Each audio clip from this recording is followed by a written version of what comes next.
hello friends आशा करो আপোনাক সকলো ভালে আছে এই ভিডিওটো সাধাৰণতে মই দেউতাৰ জন্মদিনৰ উপলক্ষে বনাইছো বুলি ক'ব পাৰি প্ৰথমে ভগৱানৰ ওচৰত সেৱা অৰ্চনা কৰিলো তেখেতক যেন আৰোগ্য কৰে সকলো দুখ দুৰ্গতি যেন পৰিত্ৰাণ কৰে আৰু বিশেষকৈ সুস্বাস্থ্যৱান কৰে এয়াই মোৰ কামনা এতিয়া মই ব্ৰেকফাষ্টত খাবলৈ কাৰণে মেগীও বনাই লৈছো লগতে একাপ চাহ লৈ লৈছো যেহেতু আজি মোৰ দেউতাৰ জন্মদিন সেই কাৰণে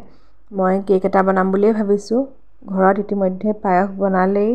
ভগৱানৰ ওচৰত প্ৰসাদও দিয়া হৈ গল এতিয়া মই ইফালে বেলেগ জেগাত থাকো দেউতাহতো বেলেগ জেগাত থাকে সেই কাৰণে আৰু সাধাৰণকৈ কিবা এটা কৰিম বুলি ভাবিছো গাজৰৰ আজি কেক এটা বনাম বুলি ভাবিছো কালি আপোনালোকক ৰেচিপিটো মই শেয়াৰ কৰিছো আপোনালোকৰ লগত এয়া দেখিছেনে গাজৰৰ কেকটো এতিয়া মই বনাই আছো ড্ৰাই ফ্ৰুটছো দি দিছো ইমান সুন্দৰকৈ আসলতে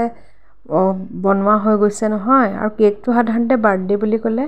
সুন্দৰ হ'লে মনটো বিৰাটে ভাল লাগে নহয়নে বাৰু বিশেষকৈ যদি দেই নাযায় তেতিয়া আৰু ভালকৈ যদি সিজে কেকটো নাফাটে তেতিয়া মনটো বিৰাটে ভাল লাগে নহয়নে বাৰু আসলতে প্ৰপ'ৰ্শনৰ ওপৰতে কথা কিন্তু তথাপিও আমাৰ মনটো ভাল লগাৰ ওপৰতো কথা থাকে নহয়নে বাৰু ইমান সুন্দৰকৈ সিজে কেকটো আৰু ভিডিঅ'ছবিলাক আপোনালোকে চাই আছে বুলি মই আশা ৰাখিলো নতুন নতুন ভিডিঅ'ছ আপোনালোকৰ ওচৰলৈ আহি থাকিব এতিয়া মই কেকটো এনেকৈ টুকুৰা টুকুৰকৈ কৰি ললো দেখিছেনে ইমান পিচ পিচকৈ সুন্দৰকৈ কেকবিলাক হৈ গৈছে কেকটো কিন্তু ক'ব লাগিব বহুত সুন্দৰ হৈছিলে খাবলৈ কাৰণেও বিৰাটে সুন্দৰ হৈছিলে আপোনালোকেও এই ৰেচিপিটো ট্ৰাই কৰিব বুলি মই আশা ৰাখিলো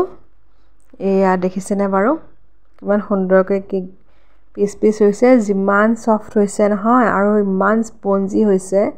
একেবাৰে একদম গাজৰৰ ফ্লেভাৰটো আহিছে